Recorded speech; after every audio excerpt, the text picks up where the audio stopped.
Warning, Hebrews Toys Reviews is not intended for children. It is for adult collectors and the people over the age of 18.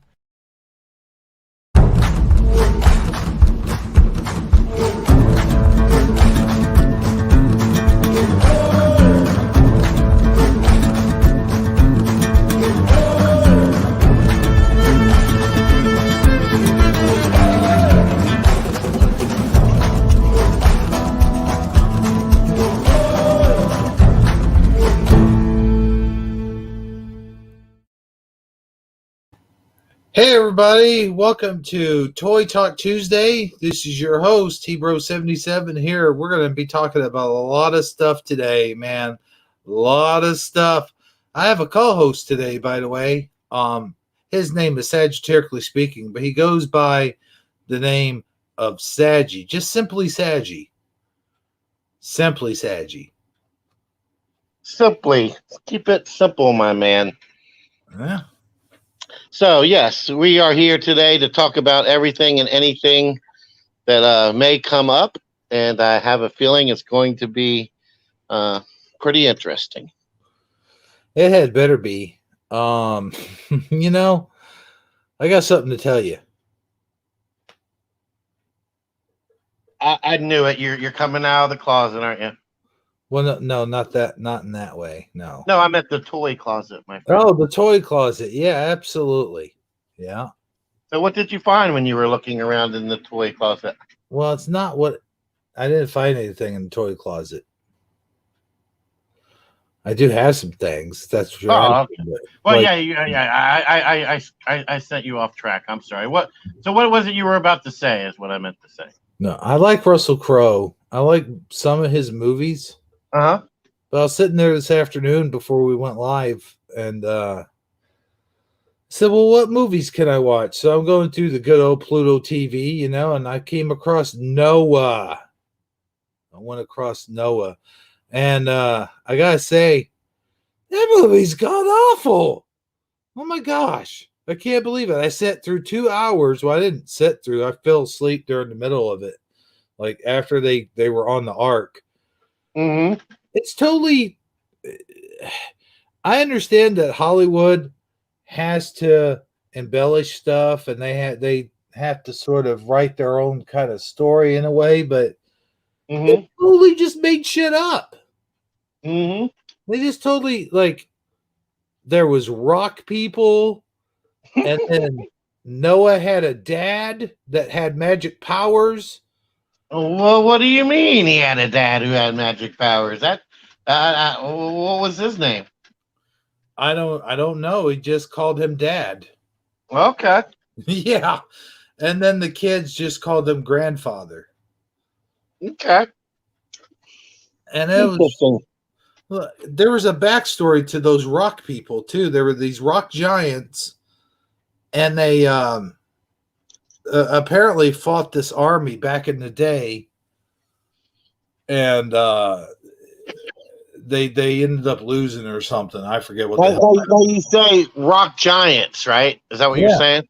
Rock. So was it like, I don't know, Aerosmith, Van Halen? Who was it?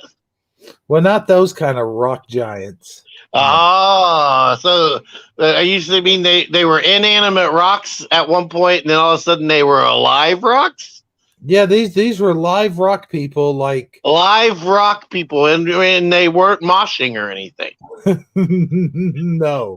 Okay, no. This is very interesting. This is a biblical tale, my friend. Yeah, I'm like, where the hell in the Bible are giant rock people, and does Noah Dad even come up in the Bible? Does he have magic powers? All right. So, as a toy collector, the thought didn't cross your mind if I can collect such said rock people. Oh yeah, no, I never even. But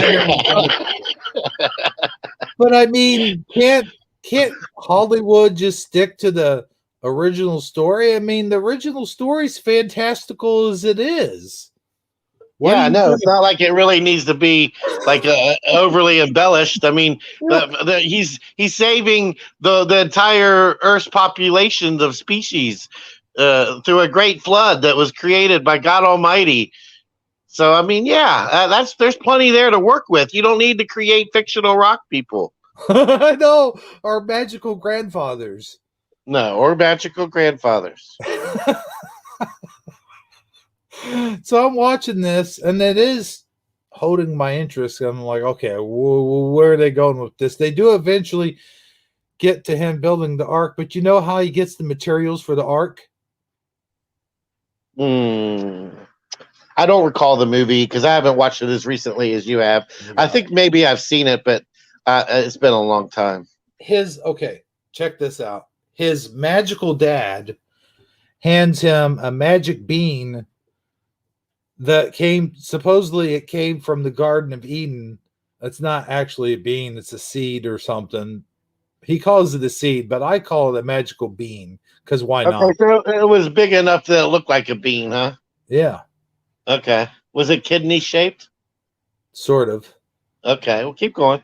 So he plants this magical bean and he goes, build me my ark. And then he goes to bed.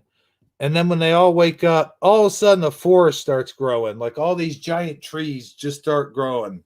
Now you're certain you were not watching Field of Dreams with Kiefer with what's his name? Come on, help me out here.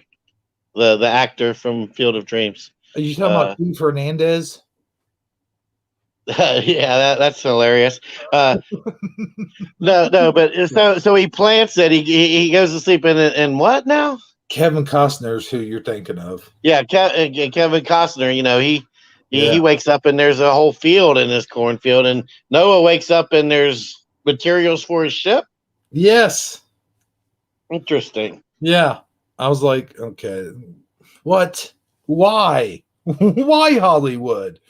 Why did you do this? Like this is already a great story. I mean, God comes along and says, hey, listen, I'm going to kill everybody on earth. I want you to gather two of each animal. I want you to build this giant ark.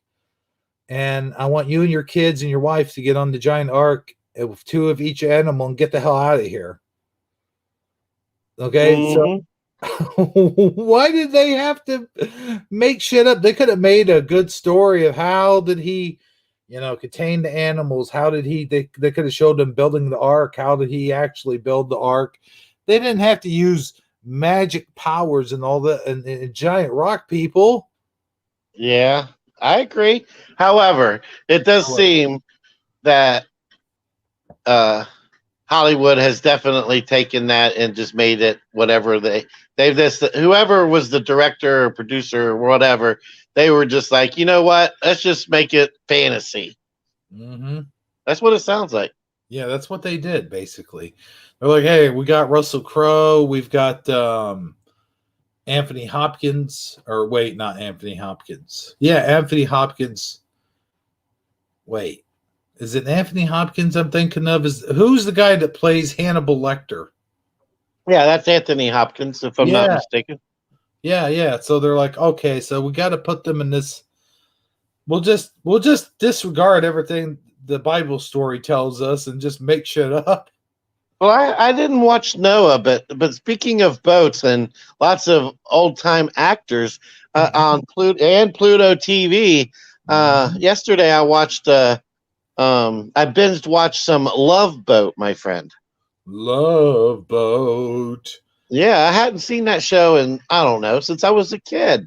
Exciting and new. Yeah, and I Come tell you on what, aboard. We've I been saw. expecting you. Oh, sorry. Go ahead. Yeah, that's okay. Yeah, and I just there's so many celebrities that make cameo appearances on that Yeah. show. Yeah. It's ridiculous because every episode there's at least three, maybe sometimes four or five celebrities that aren't a regular on the show but are famous in Hollywood and are taking a tour on the Love Boat. And it's just interesting how they use them and the crazy predicaments that they put them in or the scenarios that they come up with. I mean, it's ridiculous. I mean, it's so over the top that I mean, they might as well get jet skis and start jumping sharks while they're doing it. Yeah. Hey, speaking of stuff that's ridiculous and hilarious and bone breaking stunts. We got good old. I have a feeling I know where you're going with this, so I'm going to slightly turn down my volume and let you proceed. Oh, okay. Yeah, we got good old bone breaking action in here. What a letdown! Oh, what do you mean? I was expecting something a bit more aggressive and intense, and I don't know, with a little grit to it. Why don't you try one more time? That's a different channel, my friend. On this channel, we try to speak softly and carry big swords. Oh, but they're plastic swords. Yes. Oh man. No, I tell you, I would do that, but me and Bone Breaking, we're supposed to do a collaboration, if you will. I mean, this guy has an amazing stop motion channel. It's not just stop motion; he does other things too. I'm not Yes, quite. and apparently he has a full-time job, and he told us he has to get back to work. So, thank you for stopping by there, Mr. Bone Breaking Action. Oh yeah, that's why he doesn't want us to call him sir, because he works for a living. Because I said that to him the other day. I'm like, yes, sir. He's like, don't call me sir. I work for a living. Well, there you have it. Yeah. So I mean, you can't. Bone Breaking Action doesn't come cheap, my friend. no. He wants more than just peanuts. He said, give me some nacho chips and make me, take me, give me some pizza and Pepsi. He wants pizza and Pepsi also. Yes, ever since you mentioned that the other day, I've been wanting pizza and Pepsi myself. Well, hey, we're not just here to talk about food and beverages, my friend. Well, no, of course not. We're going to talk about yogurt and snacks. Oh, well, yeah. No, I'm just kidding. I'm just kidding. No, there's lots of interesting things. I know as a teaser later on in the show, in case you're listening now, and you're wondering, what in the heck is a non-fungible token? We're going to delve into that because apparently it's sweeping the collectible nation by storm, my friend. Is it now? But is it? But is it though, really? And is it the average collector who can participate in such things, or is it just for the extreme rich people? Because all the examples they show us on and all the examples I've seen so far, like $100,000 purchases and stuff. I mean, yeah, sure, that's great if you're in that upper echelon where you can afford such said things. Like I guess it'd be the equivalent of getting like a signed jersey from LeBron James or something like that. But still. Hundreds of thousands of dollars is not your average toy collector, No. Well, I don't know. There are a lot of toy collectors out there who buy these things off of eBay. Like if you look at the battle, not battle platform. Damn it, Jeremy. Think. The USS Flag, for example, goes on eBay for about $2,000, complete with everything with it, with no broken parts. I'm with you on that. 2,000 for a rare collectible. Yeah. That would be something I could feasibly save up for if I really wanted. But $100,000, I'd have to refinance my house. Yeah. No, I have bills to pay. No, thank you. No, but we'll get into that later. I do want to talk about some other pressing issues that's going on right now. What's trending right now? Well, what's that, my friend? I want to talk about empty toy shelves at Walmart and Target and stuff like that. Stuff that's been bothering the toy community for several months now, if not an entire year. You talk about these things that are coming out like Masters Universe and G.I. Joe and um, dang, why can't my brain think straight? Masters Universe, GI Joe, and of course, all the other stuff that they're coming back out with again. That was once good in the '80s is good again now in the year 2000s. Mm-hmm. Proceed. But when we go to check these things out, they're often the toy store shelves are often empty, and we go over that. Now, I have gone over that in another video, and I do want to talk about that, but that's not what I want to talk about right now at this moment. Okay. Well, I'm still listening. We'll circle back to it. How about that? We'll circle back to it. All right. Okay. Yeah, we can do that. Yeah, I know the thing. Yeah. Like Jen, what's her name? Genosaki? Yeah. Mm-hmm. Now, I mentioned this also is like this being a toy collector channel, I don't often share my religious nor political views because I believe in keeping that part out of the equation. Well, it really doesn't matter when you're discussing that, that subject. It generally doesn't come into play. But I do have a whole nother channel in which we do talk about that from time to time. Yes, I do know. I've been on that channel. You have? You mean? Yes. Yeah, I've witnessed such said things happening. Yes, and I know exactly what you're referring to.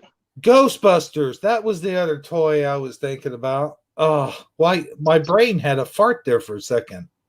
Okay, yeah, Ghostbusters. Yeah. But getting back to the whole religious aspect and my beliefs and everything I believe in, stuff like that, there is one toy channel that doesn't shy away from his beliefs, and I applaud him for that. I think that that's outrageous that someone is actually outspoken about their beliefs. Okay. And at the same time, can control a proper toy channel. All right, so he's kind of figured out a way to mesh the two together, so to speak. Mm-hmm. All right, and in a successful, positive sort of way. Oh yeah, and okay, he actually calls out other toy channels when they do not so moral. What's the word I'm looking for? Morality. I'm not sure what you're trying to say, so I don't know what you're. I can't fill in. Give me give me your best shot at it. He calls out people who, on the surface, they're all nice and wonderful. They have their toy channel that's good, and everybody likes them. But underneath, they're kind of like Bill Cosby. Well, how does he know their personal? Well, he did. He does his research like we do on our other channel. I mean, he digs into their, he does a background check on them or something. No, he just does extensive research on them. Like, I guess their videos are out there where they other people find. It's like how we find out that people are a certain way in our community. Like how, I didn't want to mention this on this show, but you know how Armor is about finding the P word. We're now not allowed to say it on YouTube, but we'll say child, Yeah, I get it. So basically he's doing a background search on them then, right? Yeah. Okay. All right. So he finds all these things. And what I'm saying is good for him for calling them out on their bullshit and their immorality. You know what I'm saying? Yeah, I mean, I guess there is there is value in that, but it's still a slippery slope when you're out there I mean, if he's just looking for dirt on people is one thing. If they're just being scammers or something, that's a whole different. If he's exposing scammers, I totally am down for that. But randomly picking people to pick on and finding their dirt and airing their trash, that's not necessarily something I would support. I don't think that's what he's doing. I think basically he's doing work the same way Armor does. Oh, okay. All right. You know. I got you. But anyway, besides that, he does when he is talking about action figures and toys on his toy channel and stuff. He does a really good job. But I did come across one particular video. I'm going to mention his name here in a second. I don't know his real name at this point. Can you guys see this? Am I sharing? Hold on. I guess I'm not sharing. No, you were sharing. I just was on mute and couldn't unmute. All right, let me do it this way. So our big faces. Oh, our big faces are over here, and the little box squares over there. I can't see the name of the channel though. Okay, so hold on. Let me small it. Let me scroll down here.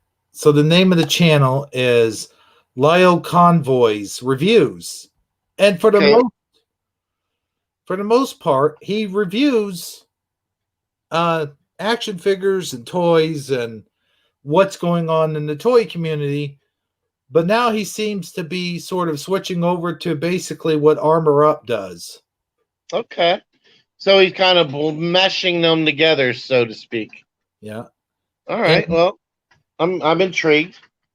And I don't think he will mind if we share this video. It's we're not going to share the whole video, but I want to point out what exactly he exposes. All right, yeah, you've got me interested as well. So let's hear it. So here we go. Oh wait, let me fast forward that. It's 1969. I have no idea what that's supposed to mean. This argument is a really goofy. Hold on, let me. I mean, I wouldn't say that much. Hold on. Thought I had it. I'm going to put it in my chat too. Explain what's going on here. He's calling out this minister for telling people that. Okay, so. Well, here he goes. Thank you, Jack, for the $5 Jack. Not donating to this channel makes you a loser. I mean, I wouldn't say that much. Okay. This was actually brought to my attention on my way home from getting one of the beasts fixed from Stalin, who sent me a other YouTuber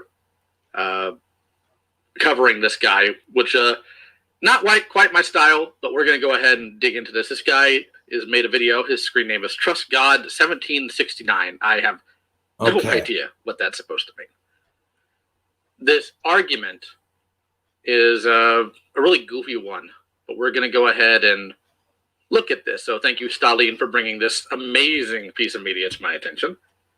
And we can go about it now. So let's go ahead and hit play, and we'll see if this dude who has, how many subs does this guy have? 376 subs. We'll see. We will see if he copyright strikes me. Can you pause it for a second? Sure. So, just to make sure just to clarify, you and I are watching a YouTube channel of a guy who's watching another YouTube channel. Uh-huh. Okay. All right. I'm with you. All right. Let's do it. All right, you're in Titus chapter 2. I want to read 2 Corinthians chapter 10, verse 5. It says, casting down imaginations and every high thing that exalteth itself against the knowledge of God. And thank you, Kennedy, for a $2 super chat, making fun of the typo in my title. Much appreciated. I think I actually know what he's talking about, General Stalin. I actually played Call of Duty Modern Warfare 2. I know what he's talking about. Hey, Jim Jam. Bringing into captivity every thought to the obedience of Christ. And the title of my sermon today is casting. Notice the scripture was talking about thoughts, not what entertainment is. All right, let me pause it right there. So you and I both know that on our other channel, we have the guy named Armor Up, and he always talks about taking every thought into captivity, right? Yes, I know what you mean. I'm with you. So he talks about that, taking every thought into captivity, and how media, if we watch too much media and too many cartoons or too many movies or this and that, it's a distraction against God. Like we're supposed to put God first, right? Right. I'm still with you. Yep. And I think that's what this minister is trying to point out, but the way he's doing it is so asinine that it's hilarious. All right, so let's go ahead and play it. Up there. So down the controller. Casting down the controller. 3 reasons why God hates video games. this should be interesting. Titus chapter 2. You say, Brother Sean, why are you preaching about video games? Because this is an epidemic in the new IFB. Yep. I like the way he says epidemic. All right, now I kind of see where this is going. All right. I smell what the proverbial preacher is cooking. Mm-hmm. Young men playing video games all day long for hours. I see it every single week, and it sickens me. Ooh, it sickens him. Thank you, Rouge. Maybe later I'll do the Skeletor voice. Okay, so I could do a Skeletor voice. There is something to be said about not letting your entertainment rule your life. Having an addictive personality to that aspect can be a problem, and it's something you do need to bring under control if you're a Christian, or in general, I dare say. But this dude, here's a problem with a lot of modern preachers. They tend to preach more based off their personal bias than they do actual scripture. Now, he brought up Corinthians, talking about bringing wicked imaginations under control. That's what's called intrusive thoughts in modern lexicon. So it being an epidemic, it seems to me like this dude just saw something going on and he's freaking out about it. And we're going to talk about this a little bit later. No, this is a video from like September of 2019. Action figure expert. It's amazing. Okay? And you're saying, well, that's for kids, right? That's for like 12 and 13-year-olds. The average age of video game players in the United States this year was 36 years old. Well, yeah, most people who are in their 30s, like me, grew up on video gaming as a form of entertainment, so it's going to be a high number. You know, here's what I want to go ahead and address here. You'll always notice... Can you pause it? All right. I love how the preacher is saying so angrily things that nobody should be angry about. I know. Yeah. Like I ordered a coffee and she brought me a coffee. I know. Yeah. But keep going. He emphasizes those. Yeah. That's funny. Something new, and they can't actually discuss or delineate it concerning scripture. They base it on their cognitive bias. It's always the new thing that's wrong, not the old thing. Cable TV, he's not going to talk negative about. I doubt he's never going to talk negative about it. He's not going to talk about DVDs. He's not going to talk about books. He's not going to talk about model kits. He's not going to talk about any other form of entertainment. Just video games. And if you have someone trying to teach you scripture and they are not consistent, nor do they actually cite things reasonably, having an understanding of scripture, they're trying to get you to do something for them, not for God. 6.5 hours a day. That's a shame. We should never play these things, and I'm going to show you why God hates them. Oh, by all Here means. in Titus chapter 2, verse 6, let's look at some things that young men should be doing. Sure, You say, sure. Brother Sean, you're mad about this. You're right, I'm mad about this. Of course you are. Because this is a vain waste of time. All right? First thing. The guy I was linked to a video that actually had a very good point. When the Bible talks about vanity, it's usually talking about the superficial. I hate to tell you this, buddy, but if you're getting in front of people wearing the best suit you can find in a nice, fancy place because you want to look good, that's vanity. That's vanity. How is playing video games vanity? Thing, it profits nothing. It is vain. It doesn't mean anything. You are... Why don't you go look at what the scripture actually means when it says vain there? Because it doesn't talk about not profiting things. And there's a lot you do on your daily basis that doesn't profit you anything. Playing thumb wars with a piece of plastic looking at a bunch of lights on a blinking screen. It means Nothing. You understand? This is Mm. what you should be doing. Titus chapter 2, verse 6. Look down at it. Young men, likewise, exhort to be sober-minded. Yeah. In all things, showing thyself a pattern of good works. Uh-huh. When you're playing video games, is that a pattern of good works? Well, here's the thing.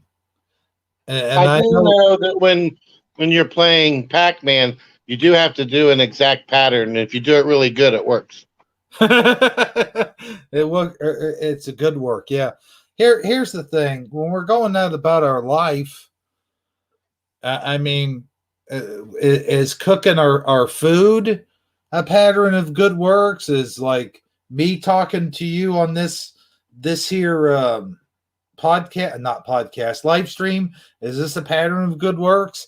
Is it a pattern of good works when you get up in the morning and you go to your job and other people are profiting off of your work? Is that a pattern of good works? I mean, I know that you're feeding your family, you're bringing money to the table, sure, but you're still profiting. There's still people profiting off of your quote unquote good works. It's not for God that you do these things. When you're reading the book, is that a pattern of good works? When you're taking a dump, is that a pattern of good works?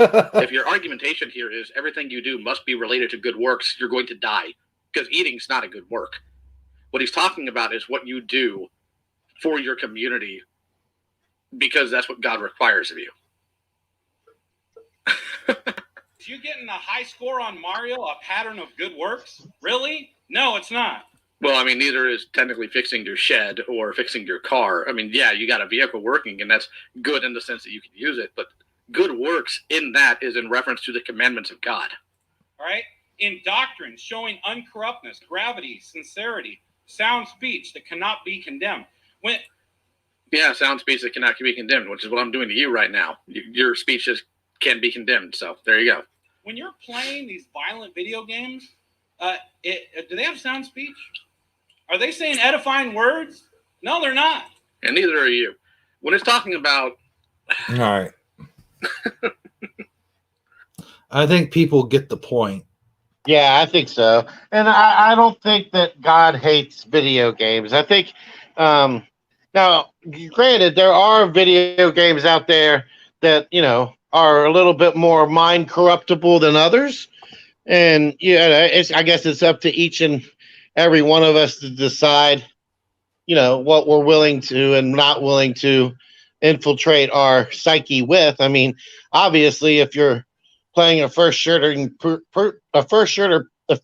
person shooter game and you're spending 8 hours a day obliterating people, that you might want to reconsider your core values there. But at the same time, it's not something that I think God is going to frown upon you for simply doing that in itself. I mean, if you're doing God's work in other ways, and your one vice is you play some Call of Duty for a couple hours a day, I think you're going to be all right.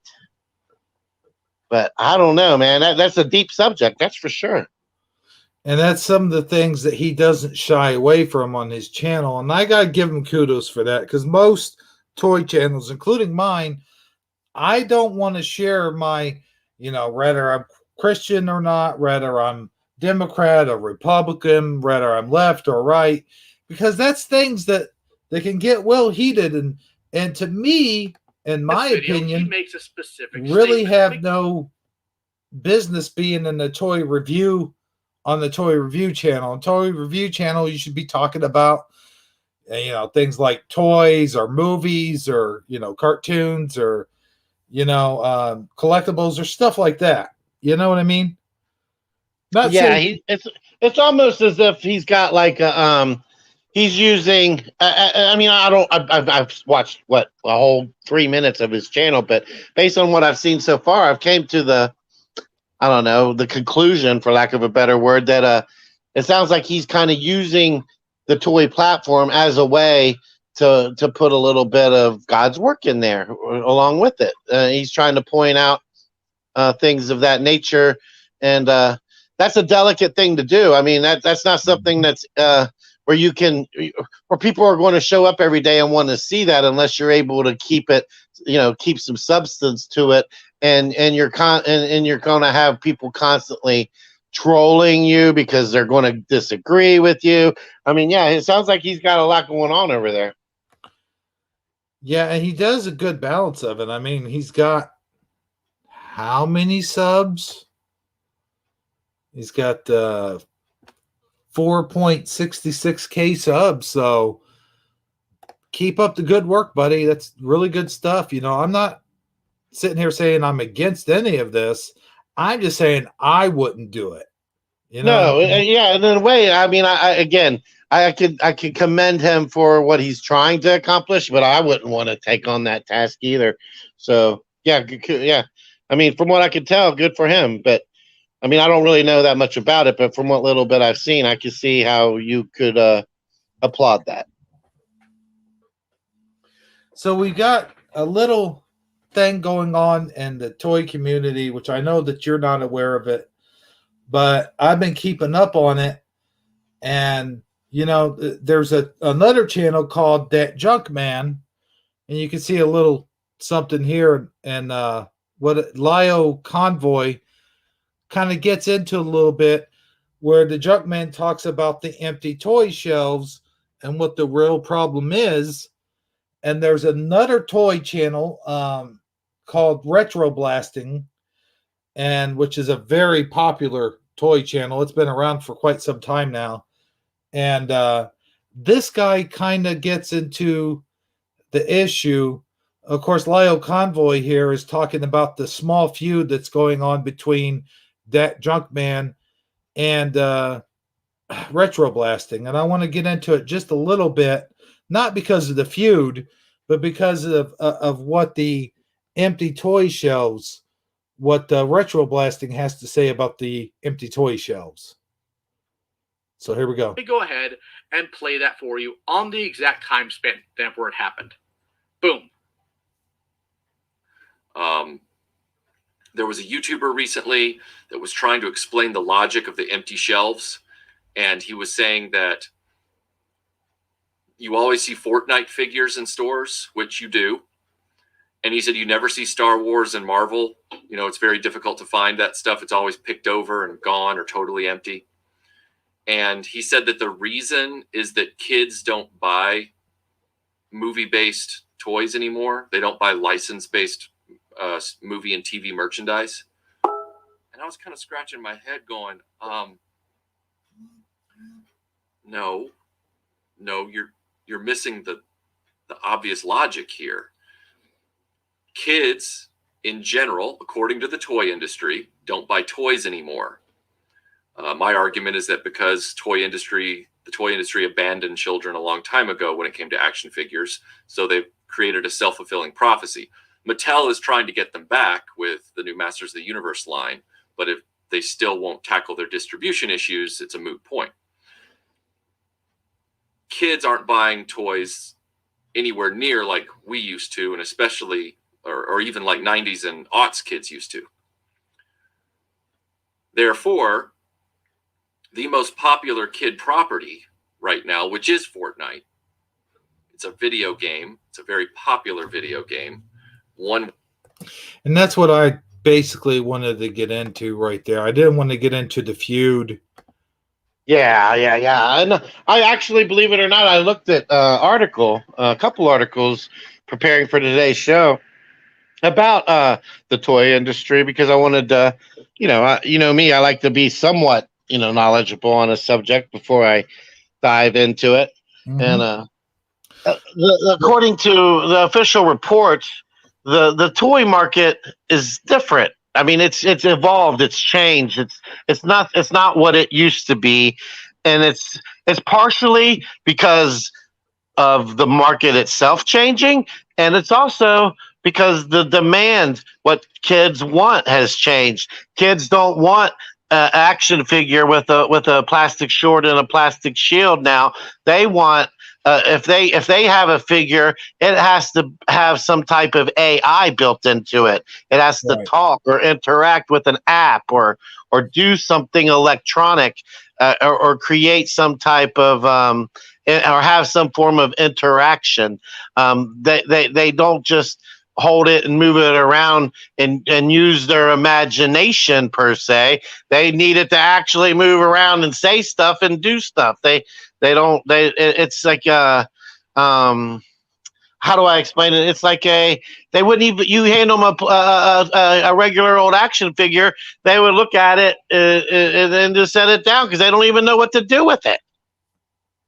Yeah, and I think the other thing is, and we talked a little bit about this backstage, is that the toys that you and I grew up with, like He-Man, Ghostbusters, and G.I. Joe, and so forth and so on, when we were kids, there was cartoons that accompanied these toys, and the cartoons kind of acted like 30-minute long toy commercials for those toys. Yes, and they provided you context. They gave they created the dream, the imaginary land that they're from, the backstory. They gave you a hero, and they gave the hero a nemesis, and they had a conflict, and so then when you grab the toy, you recreate that. That's what the whole purpose of the cartoon was for, right? Absolutely. And the other thing is, like you said, the world building that they created when they showed these cartoons. And they ran commercials. Like they ran the commercials for the toy as you're watching the commercial for the toy. Yes, I mean? And I do remember that then they were so good at these commercials that they sometimes were somewhat deceptive. They had you thinking the toys did even more than they actually did. Mm-hmm. And when you got it home, it didn't ramp a dirt hill as quite as well as it did on the cartoon, or it didn't shoot the projectile 30 feet across the backyard. It only kind of plinked out of it, things like that.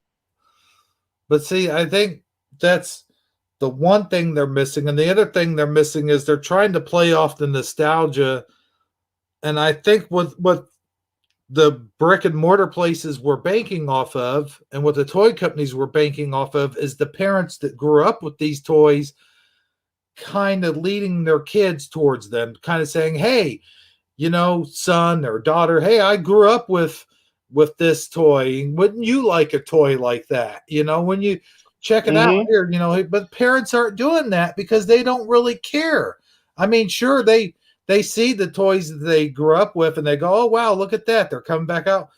But the average parent really doesn't care. It's only the collector, serious collectors like me and, like everyone else out there that's doing these shows. We're the ones that really truly care about these properties. You know what I'm saying? Yes. Yeah, and I think it's like one of these things where the market has kind of put itself in that position where it's catering to the collector more than it's pandering to the children. Yeah, and like I said, I think that they were banking on the parents who grew up with that to buy it for their kids, but again, if the kids the logic there is that the parent holds the purse string, so they're the ones who they're all the one who's ultimately going to make the purchase, even though the kid they're getting it quote unquote for the kid. But if the kid isn't bugging the parent, hey, I want this, hey, can I get this? This is what I really want. This and being not being a spoiled rotten little brat screaming and kicking in the store. I'm not saying that, but encouraging the parent because he really does want it. Then there's no, that sale isn't going to happen organically because the dad isn't going to leave the dog food aisle. Hey, let's go pick you out a He-Man toy. Very rarely is that going to happen, Right.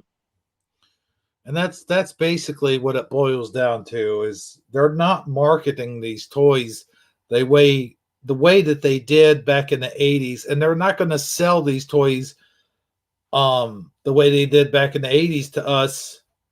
I mean, not to us, but to kids who just aren't interesting. And like Michael from Retro Blasting said, and what you pointed out is they want robotic toys. They want toys that are interactive, things that can walk and talk and act like they do.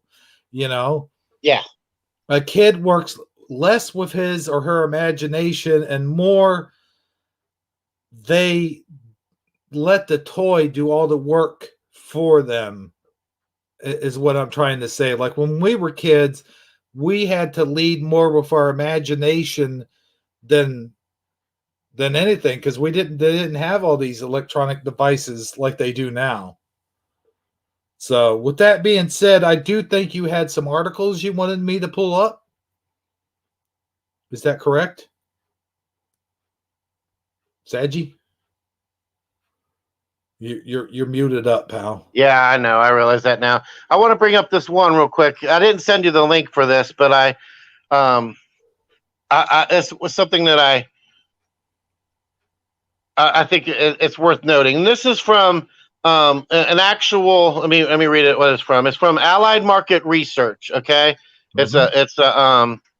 it's basically the kids' toy market outlook for 2028. So it's trying to give us an idea of what's going on with the toy market and its future. Okay. And this is based off of real-time data. Do you want me to send you the link or just read it to you? I think you could just read it.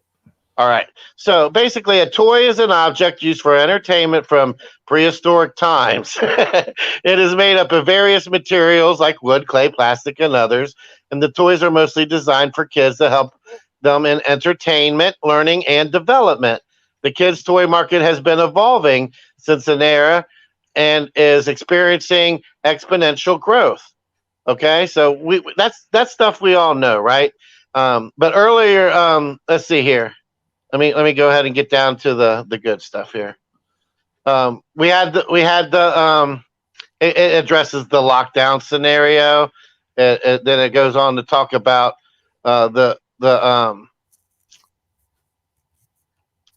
let's see here, the supply chain, and then basically I'm trying to find the exact part I was wanting to say, so just bear with me here. All right. Okay, here it is. All right, so the latest trend in kids' toy market is providing entertainment along with learning and education. The advancements in technology and digitalization, artificial intelligence awareness of kids, and the special characters and cartoons increase disposable income. Changes in lifestyles, Internet of Things, increase in birth rate, advancement in modern application and toys, and reduced time for parenting are the major factors and boost the growth of the global kids toy market. Okay. And so the raw materials, suitability, price of the toys, safety of the toys, increased tariffs and import duty hike, increased competition in the market, and risk hinder the market growth. And then it goes on to say the huge competition amongst the leading players in the kids toy market has led to can you still hear me? Yeah. Okay. Has led to many innovational and creative toys like robotic toys, three-dimensional toys, touch and learn activity toys, musical toys, and other key players are focused to create a positive impact on childhood along with providing safety to the kids' environment. So the top manufacturing brand, Barbie, has launched its series of Star Wars character and Barbie doll, mainly targeting a girls segment. Also, Scarlet Nexus, a part of Bandai Namco Entertainment Incorporate, is soon to launch PlayStation 5 during the forecast period, giving a new dimension to the digital games. And then the social media presence of the brands has also led to augmentation in sales and growth of the market. The digital social marketplace like Toy Shop, ShopToys365.com is creating an immense opportunity for toy retailers and suppliers to connect with their customers and expand their business. So basically, it sounds to me like it's everything is just becoming digital. It's the day of the plastic toy. Is kind of the standard plastic action figure is kind of on the outs. It's not like they're really even. It's kind of like it's getting left. It's going to be a thing of the past, is what I'm trying to say. Right. And the thing is, where does that hold out for us collectors? I mean, well, and the good news is it should make the rarity of it should over time increase its value. So as a collector, it's more of an investment because they're going to be farther and further between. But eventually you'll get to a point where it's like, I don't know, a Joe Namath baseball card. Unless you were around when Joe Namath was around, or you're a really super big fan of baseball, you're not going to be interested in a Joe Namath baseball card. Like you ask anybody under the age of 30 who Joe Namath is, they're probably not even going to be able to tell you. Well, I got to tell you, I see your point and all that stuff, but the point of toy hunting and toy collecting really is to find figures that we are related to, and we hope that these lines continue and that they continue on and grow. And the thing is, it's not like it hasn't been done. Hasbro, for an example, has been able to produce Transformers for as long as the brand's been alive. Ever since Transformers come out, it has never stopped. But then you have toys like G.I. Joe, who's been touchy-go. It's been off and on. And all they've done so far is given us G.I. Joe toys. They've recycled them and brought back stuff that we've had in the past, like 2012 and 2013 and the 25th anniversary Joes. They've recycled them and brought out what they branded it as the retro line, but really all it is reproductions of the 2013 G.I. Joe line. So unless we get some new movies or new cartoons at this time, then I really sadly see the still production of any of those brands that we once knew in the 80s coming to a slow crawl, if not a standstill. Yeah, you're probably right. And the only exception I kind of see to that will be when they decide to revamp the series, like kind of how they're revamping the He-Man series now with Kevin Smith. He's doing that whole thing on Netflix or whatever.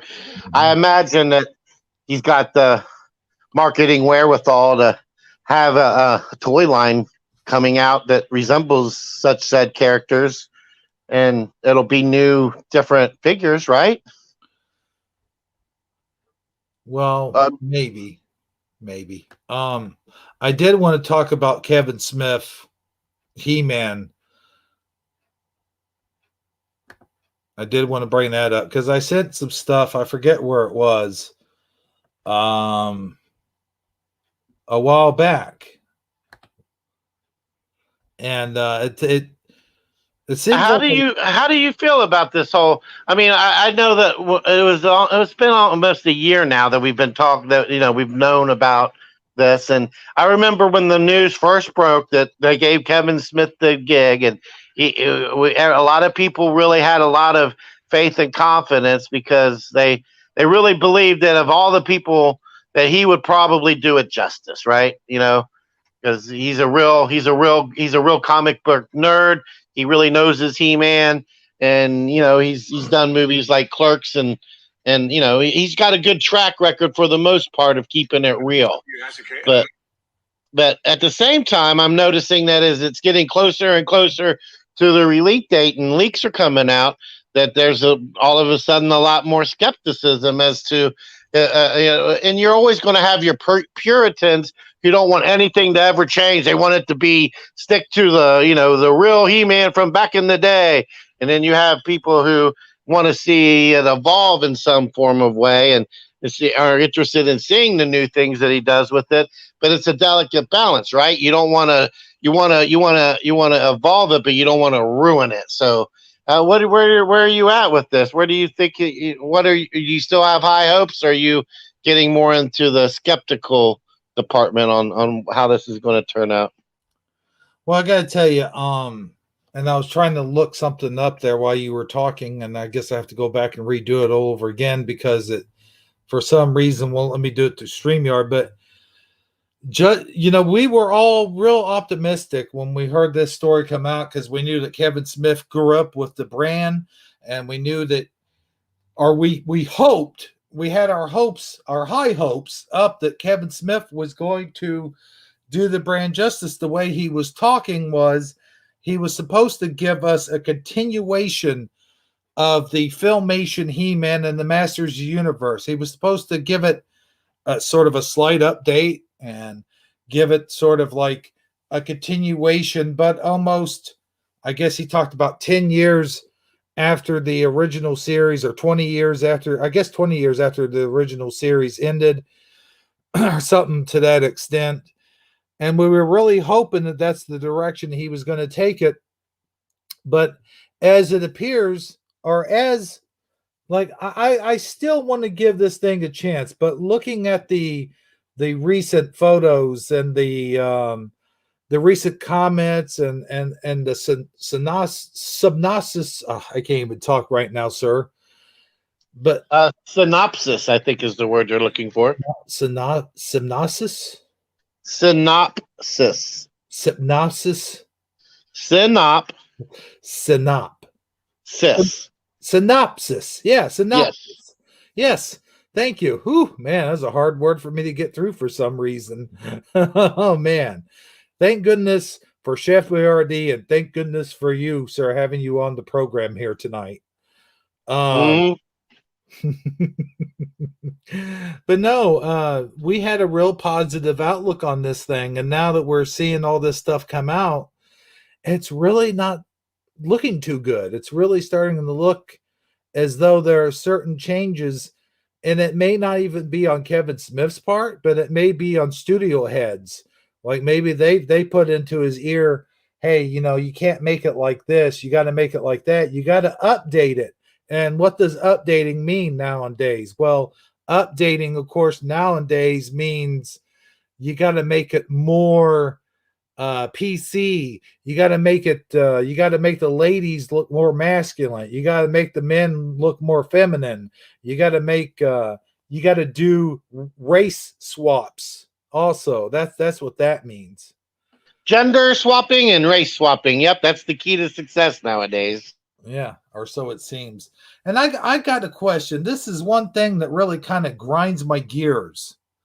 Why does everything that's coming out nowadays have to come out on paid stream services? I mean, I kind of get it. I understand, people are getting rid of their cable. People don't really have cable anymore. They don't. No, they've cut the cord. Yeah, you don't need it. I mean, and cable companies were trying to charge you $150, $200 a month to have full deluxe, well, not full deluxe, but a good cable package and decent internet, and people were like, well, I don't really need the cable because I got internet. So now everything you can stream it online, but everybody has a little chunk of the pie, and they're trying to have their own streaming service. If you subscribe to every single streaming service it'd be as much as a cable bill. Yeah, it really grinds my gears. Like everything new has to come out on Netflix, or it has to come out on HBO Max, or it has to come out on CBS All Access, or Discovery Plus, or Hulu, or Netflix, or Amazon. I mean, there's thousands of them. Can't just at least one of these shows? I mean, can't they put it on Netflix and then after it's been on there a while, like say, hey, we're gonna have all new episodes of the He-Man show playing on Fox, or on ABC, or Nickelodeon or something? Yeah, I mean, just something. Yeah, well, pretty much. I mean, you got. I'm trying to remember, like off the top of my head, Disney has its platform now, and anything that's owned by Disney and that includes Marvel. All the Marvel stuff is on Disney now. You have to have Disney Plus, and Star Wars is on Disney as well. So they really have like a huge chunk of your entertainment, you know. And then I guess second, right after that, would be either Amazon or Netflix, right? Probably Netflix, and then Amazon, and then Hulu, and then you name it, you know. So you're going to have four, and all four, you know, are going to be somewhere between $5 to $10 each per month, right? Mm-hmm. So you're right up to $50 again, you know, by the time you have all of those. So yeah, I see your point. Paying for cable or dish. Yeah. Thing. Yeah. So, but I mean, here's the thing. Okay, I get that we now live in an internet age, and I understand that. But why can't they, if they want to do it? I know they have to make their money somehow. You know what I'm saying? And they can't do it through advertisement, I guess. But can't they put it on? But do they still sell the DVD product of these such shows? Like, can you go get if a new Star Trek Discovery comes out? Yeah. I don't want to necessarily subscribe to CBS just to watch Star Trek. But if I'm a big fan of Star Trek and I want to see it, can I still go buy it on DVD? I think so, but I think it's very hard to find. Like you got to go through your DVD bins at Walmart or something like that.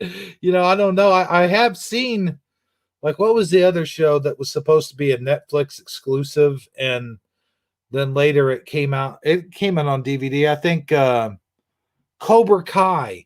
Cobra Kai was supposed to be. Cobra Kai. Yeah. I've seen shows like Cobra Kai and what was the other one? Orange is the New Black, and there's been some other Netflix series that have come out on DVD. So I really am hoping that if this Masters of the Universe thing comes out on Netflix, that they also have some sort of DVD release. But first, let's get past the Masters of the Universe and what the look of this new cartoon is supposed to be. Like, who's this thing supposed to be for? At first, they're talking about, well, it's for the fans of the original series, but the fans of the original series don't want to see this kind of gender swamp and race swamp kind of bullshit. They want to see something that was very similar to the original show. Now, I'm not saying don't come up with different designs. Sure, yeah, come up with different designs. But at the same time, don't change the character so much that they're unrecognizable. And don't change the dynamics of the show. Don't make Tila the hero of the show when it's supposed to be He-Man. You know, what is the name of the show? Is it called He-Man and the Masters of the Universe? Or is it called Tila and the Masters of the Universe? You know what I mean? Yeah. I'm with you. I was trying to look it up real quick, see if I could get some of the images so we could look at them. I've got actually a whole video here. And I hate like banking off of other people's videos. But this guy, let's see here. Kevin Smith. Here it is. I got it. Yeah, I'm going to send it to you right now. All right.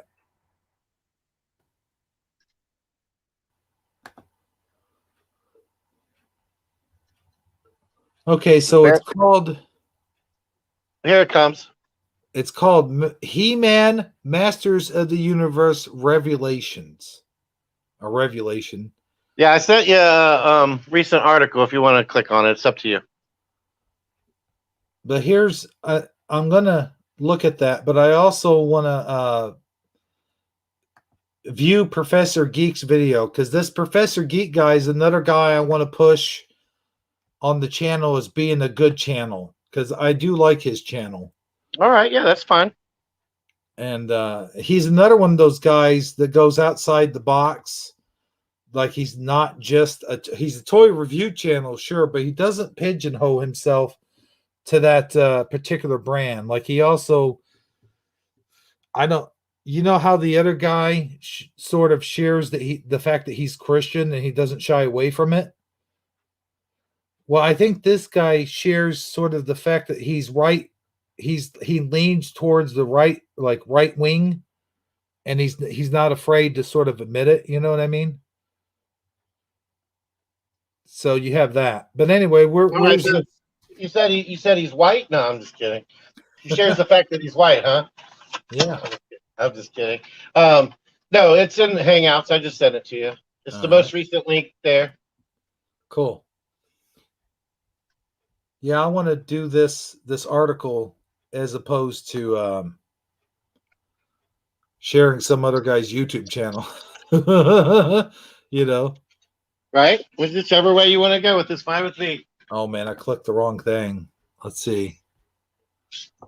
I gotta click the here we go. I clicked the photo. Yeah, you've been known to do that from time to time. So here we go. Let me go ahead and share my screen. And I just realized that I've got my regular old avatar, and I should have my other avatar. Oh yeah, well, what avatar would that be, sir? There, that's much better. Let's see here. Oh, Battle Cat. Cool Battle Cat, by the way. Well, yeah, I wouldn't use lame Battle Cat. I mean, come on, man. So here's the article if you want to read it. All right, Masters of the Universe Revelation unleashes the Pawa.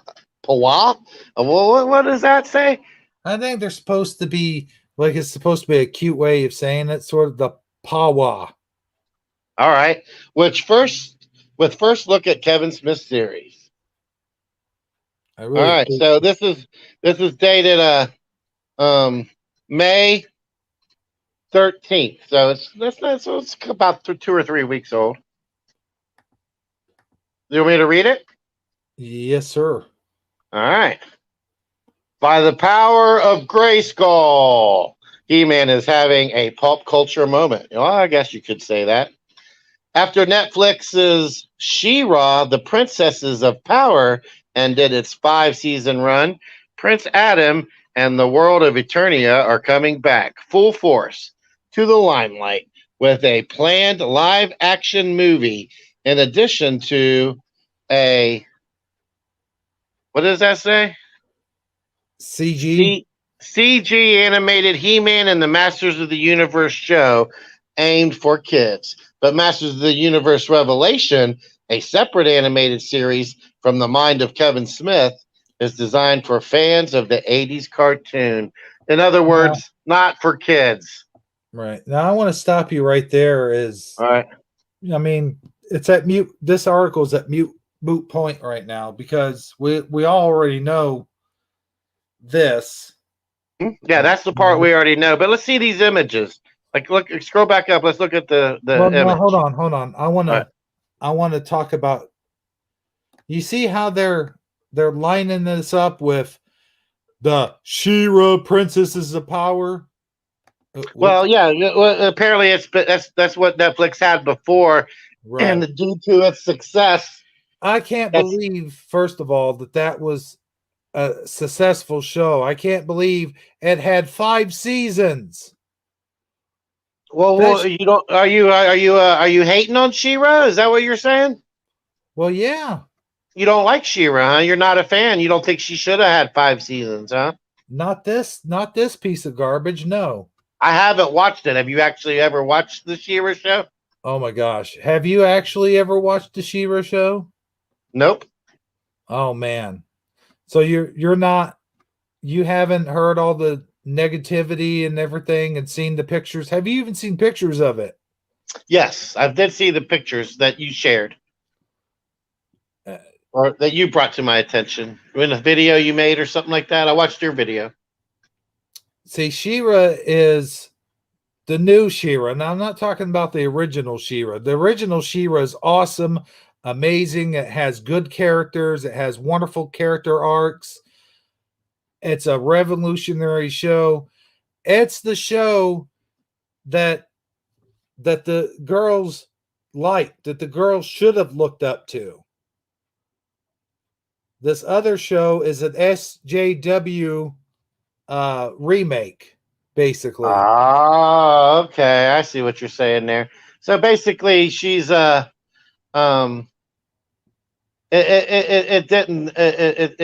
wasn't your cup of tea, and you don't see how anybody could have really got into it. Is what you're saying? No, if you need to watch, I need to send you a few videos. All right. See, on that. I never watched it, so I'm ignorant. But let's keep going. Let's keep it moving. So But here's the new He-Man photos. You see that in there? Which all right, is now fun. that Battle Cat looks pretty awesome. I have to give him that. And I like how you can see his teeth. Mhm. And is that his tongue? Yeah. Okay, that's pretty cool. And his muscles and his claws. I mean, he looks like he could shred something up. He don't even need He-Man to be there. Yeah, and I like the way they draw He-Man. They draw him perfectly. Almost kind of reminds me of the 2000X He-Man. Mm-hmm.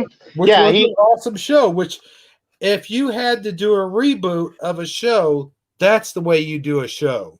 Yep, and he looks barbarianous. Like he doesn't. He looks very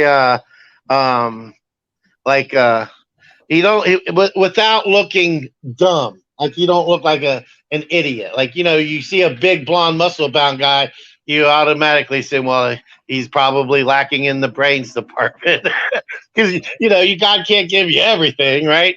But he looks like he's at least he's got some. He looks like he's not an idiot. He looks like he's a force to be reckoned with, and he's got a head on his shoulders. You know what I mean? And I like the drawing here. Yes, he almost looks like he's delivering vengeance. In that picture, like he's a man with a purpose. And I like the drawing here of him and Skeletor. Yes, very very well done.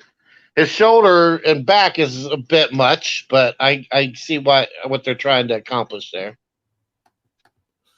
So far, if you judge just by the pictures, these pictures, so far it looks very promising. Mm-hmm. But as it says here, let's see what it says here. Go up a little bit. Hold on. Okay. Hold on. Let's get some more artwork here. All right, yeah. And this looks good too. Yep. Now his bangs come right down up against his eyes, so you can't even really see his eyebrow. Mm-hmm. Are you cool with that? No, I mean that's fine. Okay. And who is that standing there with him? Refresh my memory. Sorceress. She looks like she's got some real magical powers going on there. And she's sexy, but not, like lewdly sexy. Right. She's not sexualized. No, but she is, but not overly sexualized. Because she's got some curves going on there. I mean, I see, as a 12-year-old boy, it would catch my attention, is what I'm trying to say. But at the same time, it's not overly done. You know what I mean? But I'm not sure what's going on here. Why this is on He-Man's arm? I'm not down with that. Okay. So points off of that. That Skeletor picture there looks pretty cool. He's got the magic powers going on here. Now the thing on his arm, what is it about that you don't like? Just because it breaks the norm, and it's something different, and you're just not. Maybe it'll grow on you. No, it doesn't look right. It's a pointy. It's almost like it's a shield arm. It's a shield that's built into your arm, right? Yeah. Why doesn't he just have his regular shield? Is what I'm saying. Yeah. Well, maybe when we see him in action, when he's actually using it, it might win you over at that point. But you're leery at first, though. Looking at it is what you're saying. Well, what I'm saying is, I'm hoping this isn't supposed to be like his bracelets that are extended. Ah, okay. I can see how you would go there. Yeah. All right, but Another ahead. thing that kind of bugs me a little bit is this emblem. Like, what the hell is that supposed to be there? That almost looks like the Horde, like the evil Yeah. Horde emblem, the H. Well, H for He-Man, right? Yeah, but I mean, he's supposed to have the what do you call that German thing? That German symbol, the cross. Mm. There's supposed to be a cross on his chest. Yeah, it's like a Nordic cross or something like that. Yeah. Mhm. Okay. Yeah. So So yeah, and that's that looks almost a little bit like a bat symbol. I can almost see like a bat in that. yeah, which is the Horde symbol. The evil Horde has a bat. Okay. All right.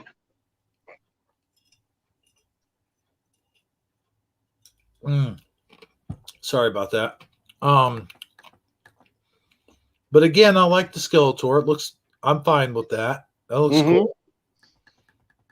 Now moving on though.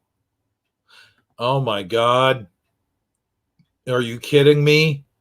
Now, what is this image of? Are you even kidding me right now? Well, what is this? It's supposed to be Prince Adam. Oh, before he turns into He-Man. Look how big that sword looks. And I know it's probably perspective, Yeah. but look how big that sword looks in his hand. He looks tiny. Yeah, it's exaggerated for effect, but because there's no way that little limpy arm could hold that big hunk of metal. I probably couldn't hold it up over my head like that unless I had the power. You know what I mean? Yeah. Well, what's going on here? It looks like they're giving him what, hand gauntlets or something? I don't know. That's just the sleeves. It's that type of sleeves. You see on the hand that's poking up how his sleeve comes up. Yeah, but it shouldn't be that way though.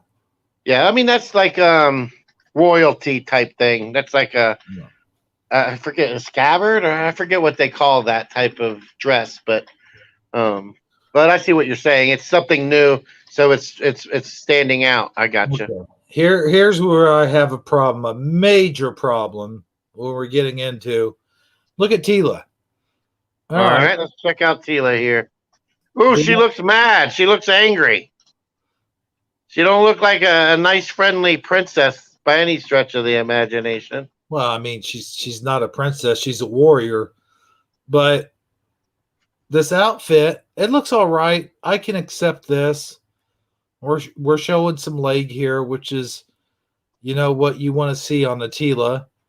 Yeah, she's about as muscle as I could hang. Like if she had, I want her to have some muscles if she's a warrior. You know, if I've got a warrior figure and she's got to fight bad guys, she's got to look the part. Yeah. But at the same time, if she's right on that line of being a little where I'm like, ugh. Like I don't, because you still want her to be feminine, So I'd say he's pushing it about as far as you can. That's for sure. What do you say? So I'm all right with this drawing here. All right. I'm okay with it. Like if that's how they were going to go during the whole run of the show, I'd be cool with it. All right. However, we'll skip Moss Man. Beastman looks good. Boom, right there. What is this? What are those arms? Why is there giant arms on her? I mean, those arms look almost as big as He-Man's. Well, not quite. Is everybody here, besides that guy and Orko, a female? The person in blue is a female, right?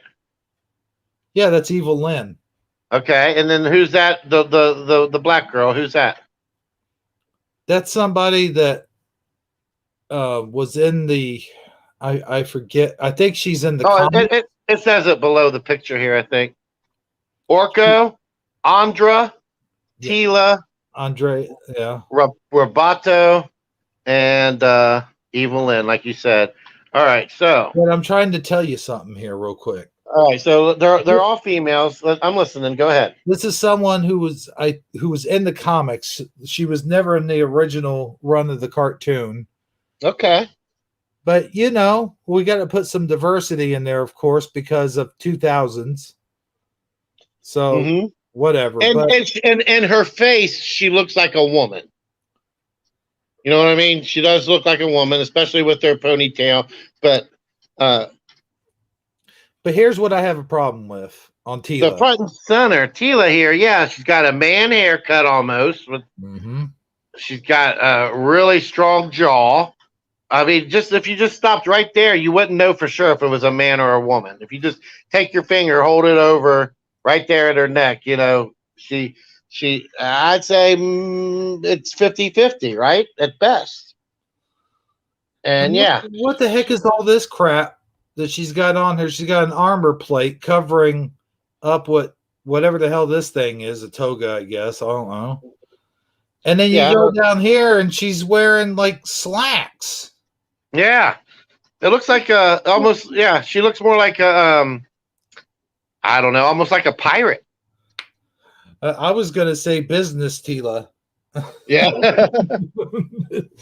And then so they've taken away almost every bit of femininity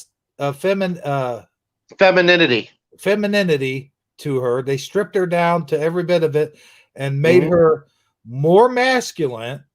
So much so, like you said, you couldn't even tell she was female unless you kind of looked here at the bottom, I guess. I mean, Steven still, it's 50-50 because of the haircut. I mean, they could have at least made her face more feminine so you knew for sure you were seeing a woman instead of having to wait and see. You know what I mean? Yeah. but and I get how I get your point. I totally concede it. However, I'm like looking at Orko over here saying, wow, he looks kind of dark. Yeah, what is up with Orko, by the way? What? They made his ears longer. They made his eyes almost look evil. He's got like Yoda ears all of a sudden that are blue. And I don't know, man. He looks kind of evil. Yeah. He's definitely got a dark side to him now. And they've taken away his O on his chest. He no longer has the O. He's got a longer scarf here. I mean, he was kind of comic relief before, wasn't he? I mean, yeah. Now I don't see him being that at all. No. And what's up with they gave him like a sleeveless shirt, I guess. That's like the most wimpy guy here, who's supposed to be a magician, by the way, has masculine arms. What the hell's going on? You can't give Orko masculine arms. Well, his arms are a lot skinnier than those females' arms. I'll tell you that much. Yeah, and that purple thing is kind of like think of like a bank robber, but it's like his way of cloaking himself. Yeah, which is cool. I don't really have a big problem with that. I like the fact that they kept it purple. I'm just kind of like a little disturbed by the darkness. I always thought of him as kind of a kooky, friendly, lighthearted, fun guy, and now he's something totally different. Yeah, he looks good. He's supposed to look goofy. He's supposed to be, like you said, comic relief. Mm-hmm. I have a feeling this isn't going to be any comic relief, and this is supposed to be. Keep in mind, this is supposed to be the events that took place, or this is supposed to be within the same universe as the Filmation cartoon, basically. Okay, yeah, I'm with you.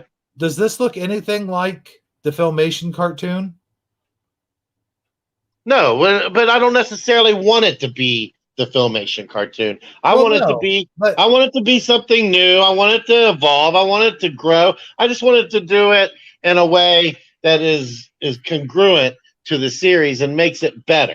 You know what I mean? I don't as long as it's improving what they've already built, I'm okay with that. Even if it's different, it can be different as long as it's better.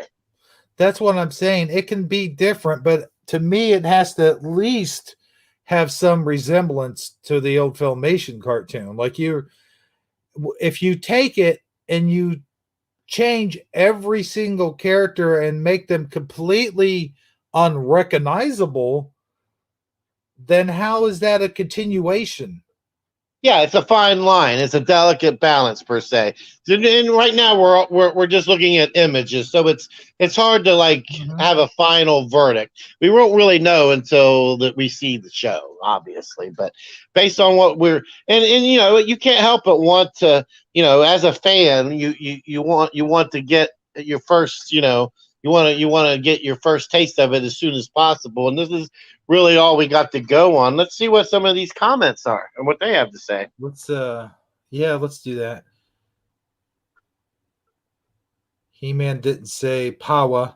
Yeah, I concur with the first guy. I already would have liked that comment. Let's see here. No one with an actual life gives a toss. Okay, never mind you. All right. For Pete's sake, please stop writing it as people. I'm glad I'm not the only person who didn't have a problem with that.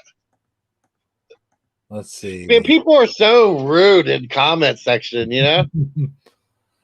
I'm gonna read this guy, Cass, his comment real quick. All right, go ahead. There are multiple He-Man documentaries that recount the hilarious moment when the showrunners realized they had created a what? P.S. Pezu? Where you at? Show me with your cursor. Yeah, right here. Hold on, I can't find it yet. Wish I could highlight it. You can't you? That word right there is what I'm stuck on. I can't see it. Where whose comment are you reading? Cass. Oh, okay, I found it.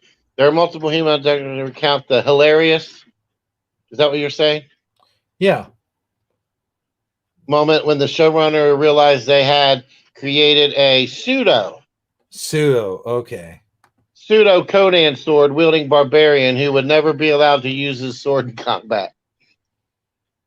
All right. I recall he did occasionally clash his sword with Skeletor's scepter, but that was pretty much as so. Yeah, he poses an interesting question. How often did you ever see He-Man cut something with his sword? Well, that's the thing about He-Man is, you know, he was a nice guy and he wasn't a violent guy. Like he tried the best that he could to prevent violence, and he really only used violence as a means of self-protection. Mm-hmm. He only really used it like he never was the causer of violence. He was even when he could smash a guy into a billion pieces, he never smashed a guy into a billion pieces. You know what I'm saying? Mm-hmm. But that does still. Do you recall him ever using his sword? The times that he did use his sword wasn't on people. Like it was more like he'd use it to like smash down some rocks or maybe to repel bullets or repel rocks or repel. I think he used it one time to pull. So he does use the sword, but more for defense than offense, is what you're trying to say. Right. Okay. Here's another one that says power. Come on, man. Okay.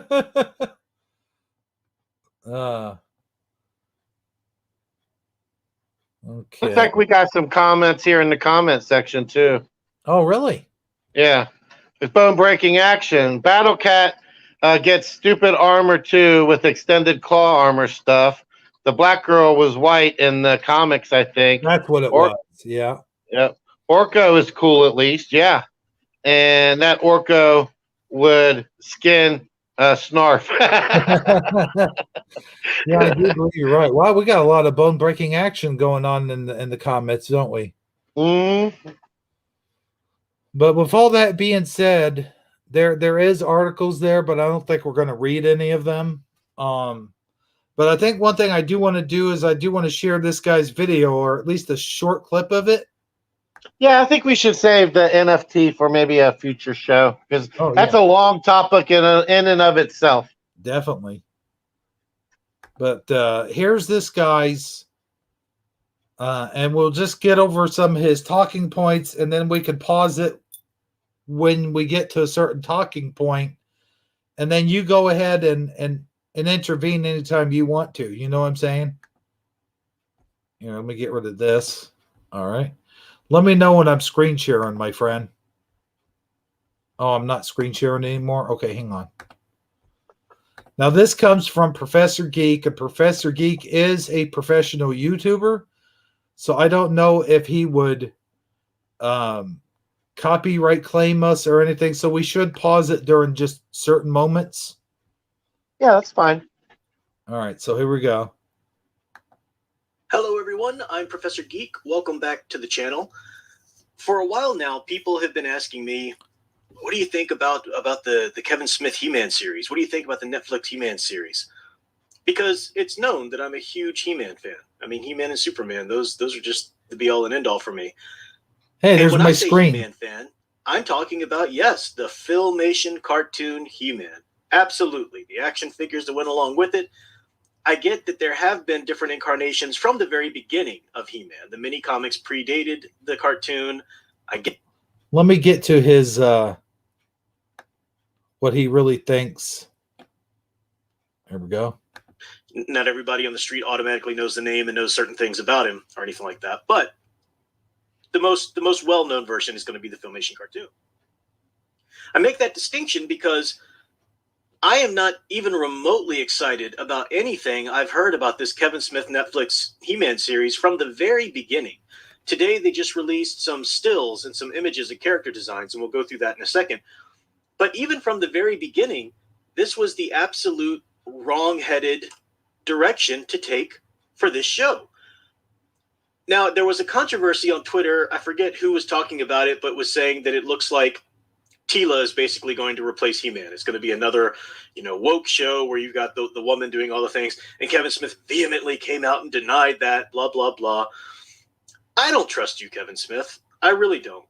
Why would anybody trust you? You're capable of doing good things, but you're also capable of doing horrible things.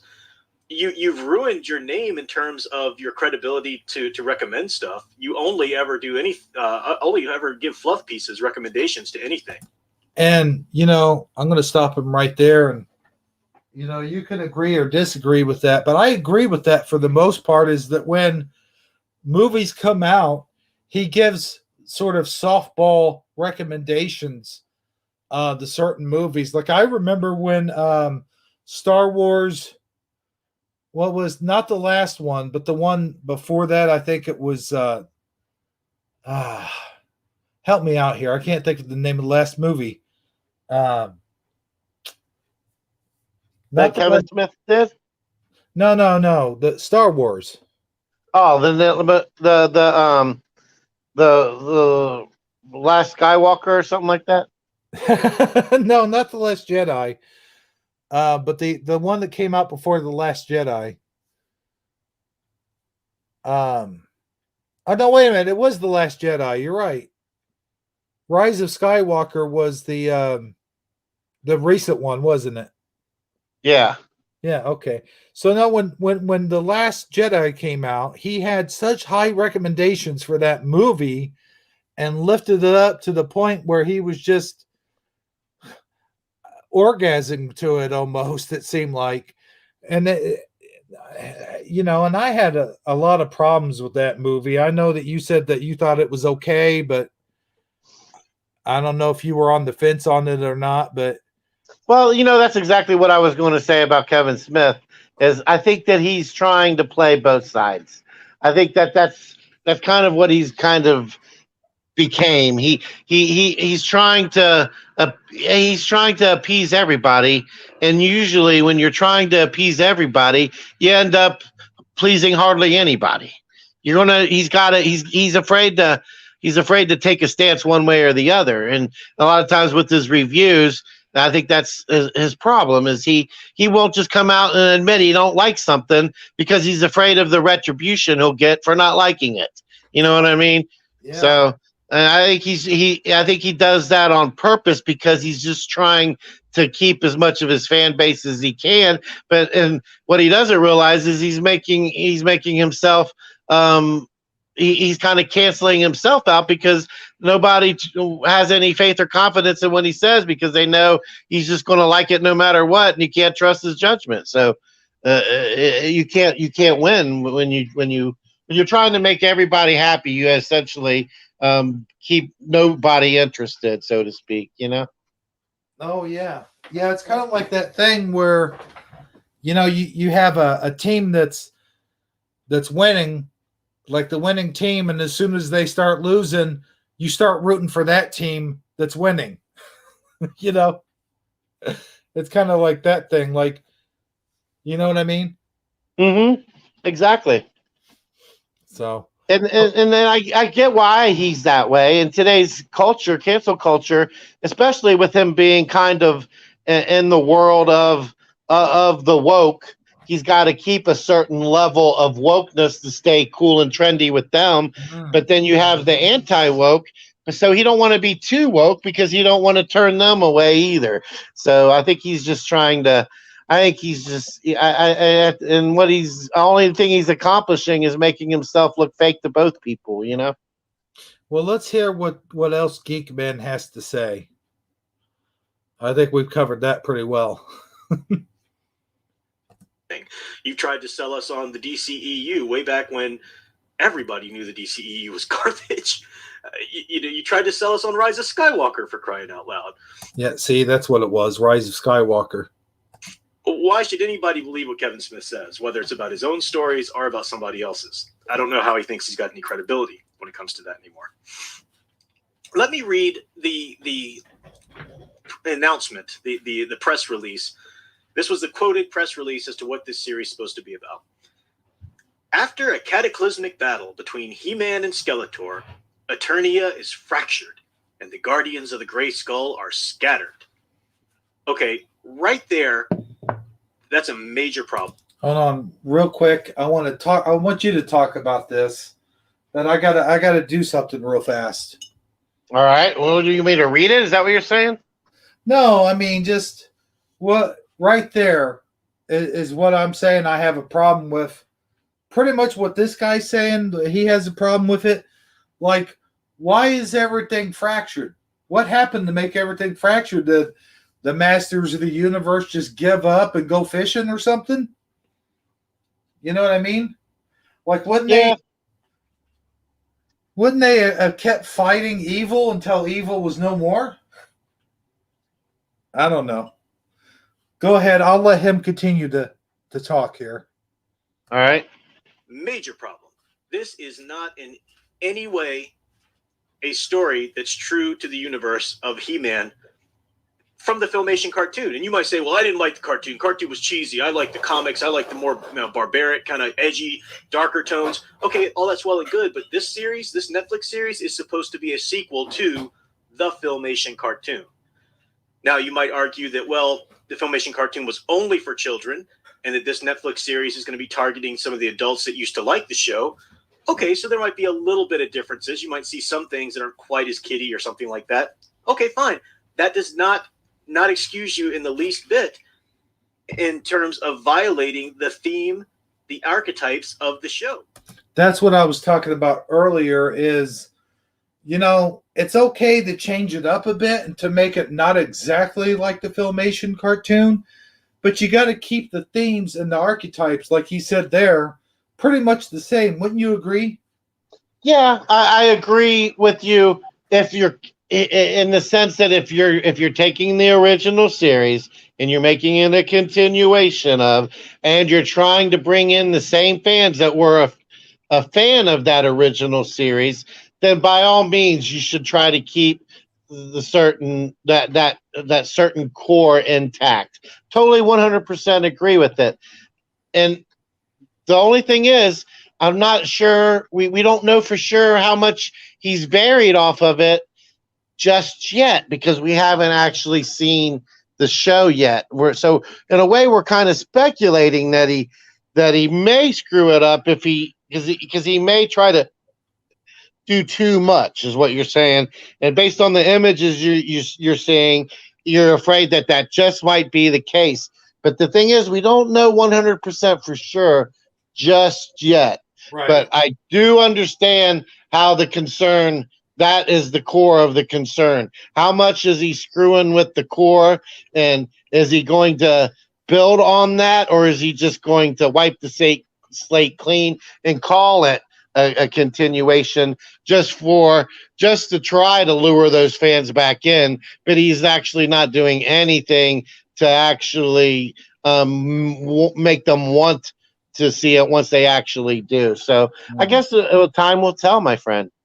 Yeah, well, you know how the old saying goes is don't judge a book by its cover. And I think when we're seeing all of this stuff added into the fact of what the articles we've read and the pictures that we saw, it makes us a tiny bit nervous. And we tend to try to jump to conclusions, which we often do. But let's hear a little bit more of Professor Geek's synopsis of his opinions. Yeah, one more thing I'd like to add to that is okay. We talked about it before we went. I think yesterday or something. We were bringing the subject up. We were going to talk about it. The He-Man series has had so many letdowns already that I feel like the fans in general are kind of expecting more of the same. You know, they've came to expect, and you know, like the He-Man the movie was a real big failure, right? Mm-hmm. And then, like you just mentioned, that She-Ra series was a disaster to the core fans. So the expectations are this is going to be another screw up, because that's what they always seem to give us. So I totally get that skepticism, so to speak. So with that being said, though, let's listen to a little bit more of his opinions, mind you. These are just opinions, as so is our stuff.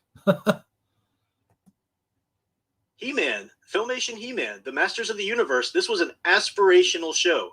He-Man was an aspirational hero who would never, ever just abandon, just scatter. The Sorceress would never just scatter. Man-at-Arms, these heroes, he would never just scatter and leave, fail to come together, fail to protect Grayskull. I don't care what kind of cataclysmic battle happened. And if you're going to, and if you can hear it already now, people, you know, because people have just decided that they're going to like this series no matter what. So they'll watch the first episode and they'll say, no, there's a reason, see, because of this thing happened in the battle and therefore they couldn't get back together and blah. No, that's like people who try to argue that Superman couldn't do anything but snap Zod's neck at the end of Man of Steel. No, that's the wrong kind of story to tell with these archetypes. This Kevin Smith show, from the very first sentence of the synopsis, is not in any way He-Man. See, he has no problem saying synopsis. No, what was the? I must have missed the synopsis, because I feel like that's what you were asking me about before, and I either was reading a comment, or I looked away, or I blinked, or something. What is the synopsis? What is this fracture thing he's talking about? Basically, the Masters sort of they went away.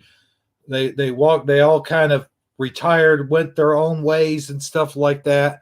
And then Skeletor and the Lords of Evil kind of took over and fractured Eternia into two. There was this huge battle that went on, and because the Masters let their guard down or whatever that took place, and it fractured Eternia into several different parts, or into two parts or whatever.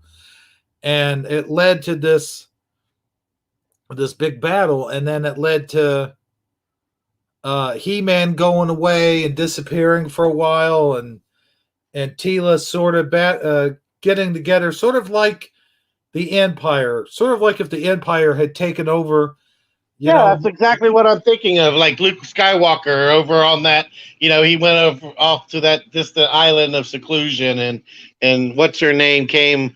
Rey or whatever came and brought the Jedi Order back to, you know, is bringing the Jedi-ness back, you know, and it seems like it's kind of like the same thing in a certain kind of way. It's loosely borrowing from it, you might say. Yeah, that's yeah.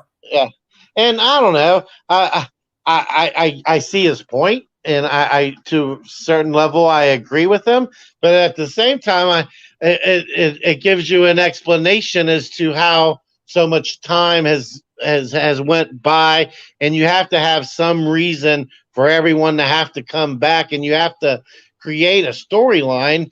And who am I to say this storyline is any better or worse than any other storyline? I mean, but I get what he's saying at the same time. But I don't know. I want to reserve my ultimate judgment for when I actually see it play out. But at the same time, I totally dig. I get his point of view. I'm not trying to. I'm just saying I feel like I'm a little bit more open minded about it than this guy is, so to speak.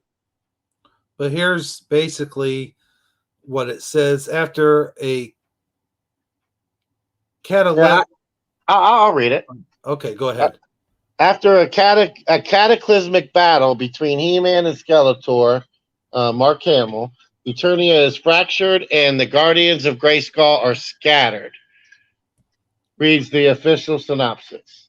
And after decades of secrets tore them apart, it's up to Teela, Sarah Michelle Gellar, the Vampire Slayer, to return the broken band of heroes and solve the mystery of the missing sword of power in a race against time to restore Eternia and prevent the end of the universe. The voice cast also includes. Okay, so that's who's in it. All right, so it's basically getting the band back together, so to speak, and putting the powers in place to fight back, right? To the big comeback is what this is. So, I mean, I can get down with that. I mean, it's not that bad. It's not as bad as in my opinion, I think he's making a mountain out of a molehill there, but that's just my opinion. And here's where he gets into what we were talking about earlier when we were seeing the first look, the first picture, so to speak. So I'm going to go ahead and play his opinions on these pictures, these photographs, if you will. All right. This, I believe, is an image from the very beginning of the show when they're trying to show that cataclysm and everything and how it all goes bad. So this is in the first half of the first episode before everything goes to pots and they lose hope and everything for decades upon decades. But look at here, just from the proportions angle I looked at. Okay, I'm going to put this up now next to an image of classic Teela from Filmation's He-Man. Look at classic Teela. What's exaggerated about her? And I don't mean exaggerated in the terms of like unrealistically exaggerated, but what's highlighted about her body? The breasts and hips are highlighted as an feminine, the iconic feminine should be. Not a sexualization. She's not sexualized here, and she's not inviting us to come objectify her. But it's shown that she is a feminine hero. And if you've ever watched the Filmation He-Man series, you know that she is 100% a hero. She is capable of saving He-Man at times. She's capable of doing all this stuff and never has to diminish him to do it. She's not like one of the common day woke heroes for feminist heroes. She doesn't have to diminish the men around her to do that. But look at the body. Like I said, the hips and breasts are highlighted. Not sexualized, but highlighted to show her femininity. Now look at this image here. And this is supposed to be her before the quote-unquote fall here. What's highlighted? Nothing. Nothing's highlighted, right? In this one image, because she's running, you might see her thigh there. But they've carefully given her, if you look behind her, she's got this part of her outfit that hangs down around her bum, basically. So you can't see her butt. Let's not see anything back there like the Filmation hero show used to show.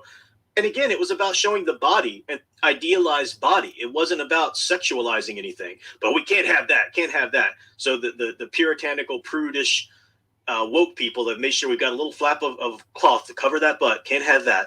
Also, the breasts, let's just make that pretty much, she looks like she's wearing a little bit of some sort of armored corset, maybe a little bit. But for the most part, let's just make that a tree trunk. Let's just kind of go down there. What are we let's be honest here. She looks transgender. I mean, that's basically what she looks like. She looks like she's a man identifying as a female, so she can win all the track meets. That's what she looks like. But I digress. Well, he says that, and now he's got this other picture that we've also spoken about. Let's hear his thoughts on this. Of the Teela that we're really going to get in the show, and here she is. Here's Teela right there in the center. mental illness haircut, body armor. Don't show us anything, I agree with the mental illness haircut. I totally agree with that. Yeah. Highlight those strong arms. Don't know what the bottom of the suit is, but I imagine those pants go all the way down, and I don't. It's ridiculous. Don't show any part of the body. And again, this isn't in terms of sexualization. Look at the character designs from Filmation the Classic, from both men and women. These are idealized physical forms in both men and women. We want to see the skin. We want to see the body, not for sexualization purposes, but to cue us into, okay, strong man, strong masculine heroic energy. What does that mean? Strong heroic feminine energy. What does that mean? Because it's different. Get over it. Men and women are different, and the energies that they provide in hero stories should be different. The archetypes are different. This is your mental illness haircut. This is your woke ideologue Tila that's going to be the hero of your wonderful little Kevin Smith Netflix He-Man series. Andra, the woman, General Andra, I think her name was. She was a character from the comics. So to the black woman, This one to the left of Tila there, she was a character from the comics. She was white, but Look, they race swapped her. there's how she was in the comics. Okay, yeah, I'm with you. Because diversity. With it. Got to have diversity points. If you want diversity in He-Man, first of all, the He-Man world is based on a lot of Irish, Celtic, Scottish, that kind of, that's the influences that seep into that universe from the music, from the mythologies and everything like that. Now, that's not to say you can't have some diversity here and there. Even the Filmation show had some diversity here and there. There were toys and so forth. So yeah, you can have some. But this He-Man series shouldn't look like a human rainbow. Not every show out there needs to look like a human rainbow. And I agree with that too. That is okay. But we've got a race swap already from the get-go. We've got You don't have to make it a human rainbow just for making it a human rainbow sake. I mean that it's like you don't it's and I assume Kevin Smith isn't an artist, so he didn't actually draw these characters, but he had to ultimately approve the final design, right? He had to have the final. You would hope that he had the final say in what the final product would look like. You know what I mean? Oh, so, but and I'm sure that they have marketing strategists and boardrooms, and they do surveys on leak little samples and see which ones get the best response and the most positive reviews. But sometimes you just go with your creative. You just have a creative outlook and you draw it, and if it's good, people like it, and if it's not, people don't. I think maybe what's going on here is he's overthinking it, and I think that's what's going to be the problem, if there is one, is it's just way too much overthought. Yeah, and I mean, again, I'm not going to judge a book by its cover, but this cover, I mean, there's a lot to be said for just these photographs alone, and the synopsis and all that stuff kind of tells you where it's leading down, even though you never know until it comes out, and then you can judge for yourself what kind of a show it is and what you like. You judge by what you like, and we're not telling people not to like this already just because of what they see here, but I don't know, man. It makes me quite nervous, to be honest with you. Going in without even seeing not even the first show yet, and already we're getting this. I mean, yeah, I can see why. There's a lot more reasons to be skeptical than there is to be excited about it. But I am going to withhold my final,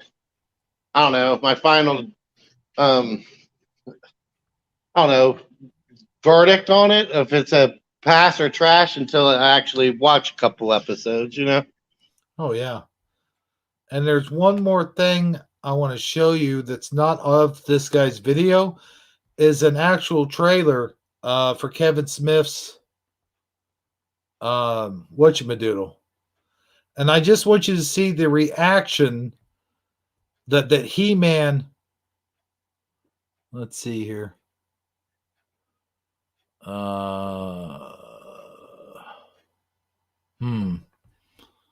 Let's see. Let's go to trailer. Let's see what's on the trailer. Trailer. Okay. Let's see. I think no, I don't want to show that because he definitely will copy strike us. But you can't. Maybe you can just play, like, skip through and still image it in certain scenes. Oh, here it is. Yeah. By the Just listen to He-Man's, the way he delivers this line and how slow and just dull and just listen to it. Okay, am I still sharing my screen? Yes. Okay, listen to this. by the power of Grayskull. What the hell was that? It sounded like he was asking Siri a question. Alexa, By who the discovered America? by the power of Grayskull. By the power of Grayskull. I mean, and then listen to this. Hold on. All right. Let's see. Bring it to this.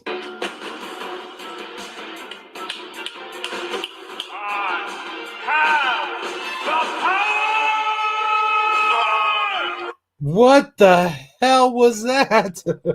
Well, let me play devil's advocate here, just because that's the role I like to play sometimes. Uh-huh. Obviously, they got to create a new one, right? Well, yeah. And it's not going to be an exact replica of the old one. No. But come on, man. Yeah. At least show some enthusiasm. I mean, he sounded like he was just reading a book or something. Yeah, and then the I am the power was like a little bit overkill. Like after the original, like the by the power of Grayskull, and then power. I mean, it's like there's no continuity there. You know what I mean? Yeah, it's like, okay, can you maybe read the first line with like a little bit of enthusiasm? Maybe like look at the original He-Man. But essentially what he's doing when he says by the power of Grayskull, he's conjuring, right? He's conjuring the power, right? So it should be said like you're conjuring, like you're bringing it forth, like you're calling out to it, right? You're asking for the power of Grayskull to present itself, right?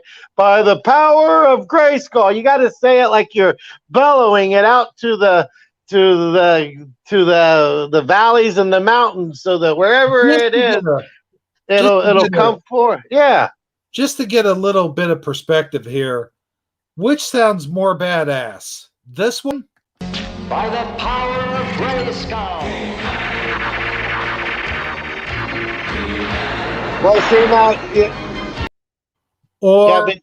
or this one. Hold on. Or this one. By the power of Grayskull. I mean, yeah, he sounds like the read along record or something. I mean, yeah. Okay, just one more time. By the power of Grayskull. Okay, and then you have this one. By the power of Grayskull. So melatonin, like you feel like taking a nap, or like he just woke up from a nap. Yeah, it's like he's, like you said, it's like he's just reading the line. Where in the old one, or original one, it sounds like he's bellowing it out with authority. You know, that's how it's supposed to sound. It's not supposed to sound like you're reading the audio book, or come on. Come on, man. Check this. Okay, so here's this.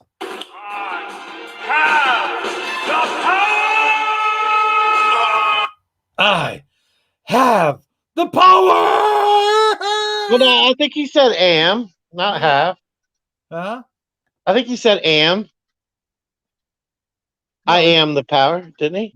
No, you're not supposed to say I am the power, though. Oh, that's what I heard, though. No, Play it again. Maybe I'm just hearing it wrong. Got it? Like you know how you hear what you want to hear type thing? no, Maybe. it's half because that's the original. All right, let's hear it again. Okay. Yeah, I always thought he said am for some reason. But Now, anyway. in contrast, listen to the whole thing here. Hold on. The whole thing. The original. By the power of Grayskull.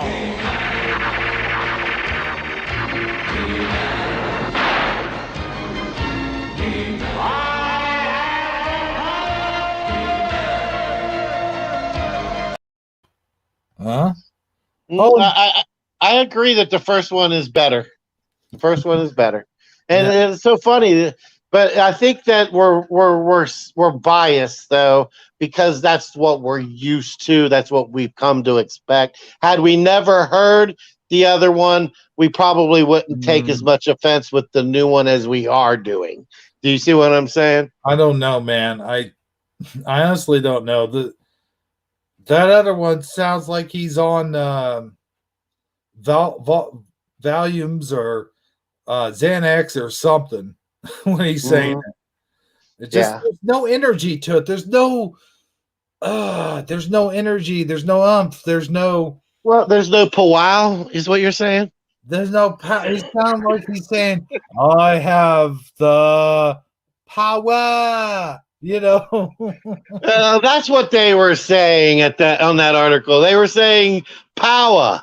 Yeah, power. Yeah, power. Yeah. And you're saying there's no power in his power, huh? No, there isn't. I gotcha. Well, I'm not as I can't stand the by the power of Grayskull the way he says it. I'm mildly okay with the I have the power part because he at least says that in a strong voice. Yeah. And it doesn't have the cool anthem though, dun, dun, dun, dun, like behind it that gives it that extra energy, but it's still okay. I mean, I'm not going to totally smash it, but the by the power of Grayskull, man, that's about as lame as it gets. Well, I'll tell you what, brother. By the power of Grayskull, I declare this broadcast over with. All right. I think it was quite successful. I hope you're pleased with it. Yeah, it was pretty good. I'd like to thank our one viewer we had here this whole time, or at least the one viewer that was talking during the whole thing. Good old bone breaking action, or as I like to refer to him as bone breaking action, where the wrestling is real. Yeah, for sure. And if you are listening and or you're listening later, leave a comment, hit the like button, but definitely comment. Tell us what you like. Tell us what you didn't like. If you disagreed with something we said, well, it's okay. Tell us you disagreed with it. We just want to hear from you. And, if there's something you'd like to see us talk about or cover in a future show, mention that in the comments section as well. We want to start doing this on a more regular basis, but it would be a lot more encouraging if we get some feedback from our viewers. So there's that, and I want to thank you, sir, for having me on the platform here with you. And that's really all I got. And I'd also like to thank. Hold on. This thing's still spinning. Just love it when things are still spinning. By whose standard? I'd like to thank by my standard, sir. I'll have you know. I'd like to thank Leo Convoy's reviews. We shared the first video that was from him. I will send the link down in the description, or no, I'm going to share it right here in the comments. Actually, I'm going to share it in the comments. That way I don't have to change the description. So here we go. I'm going to put it right here.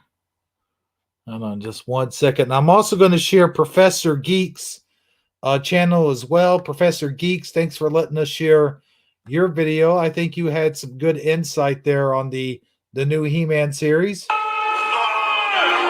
Oh, sorry. Wrong thing. Let's see. Where is Professor Geek?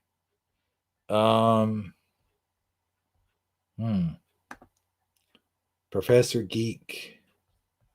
Here we go. Here's Professor Geek.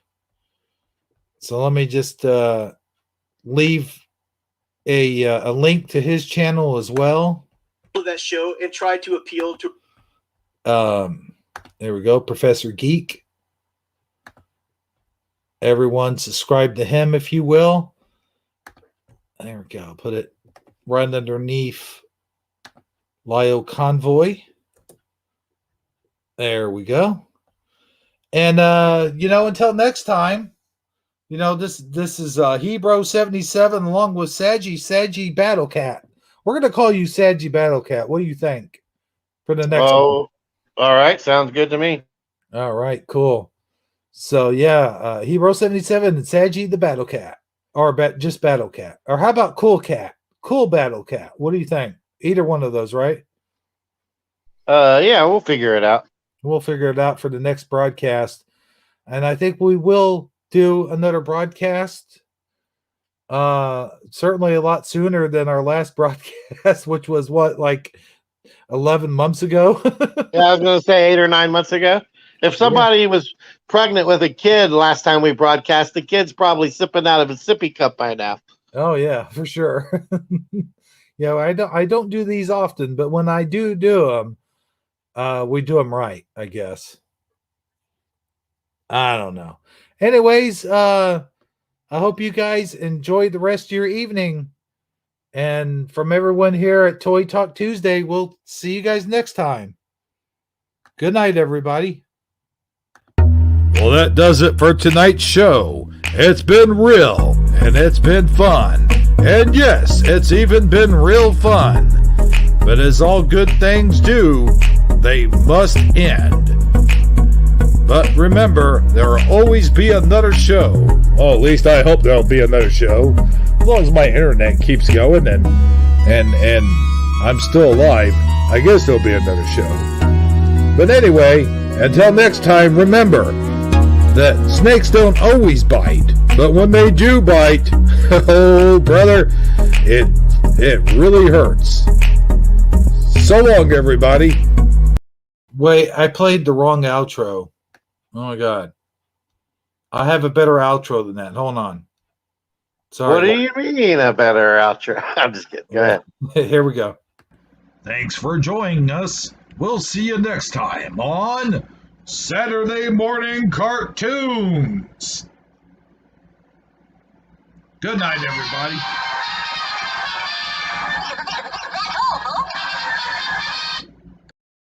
There we go.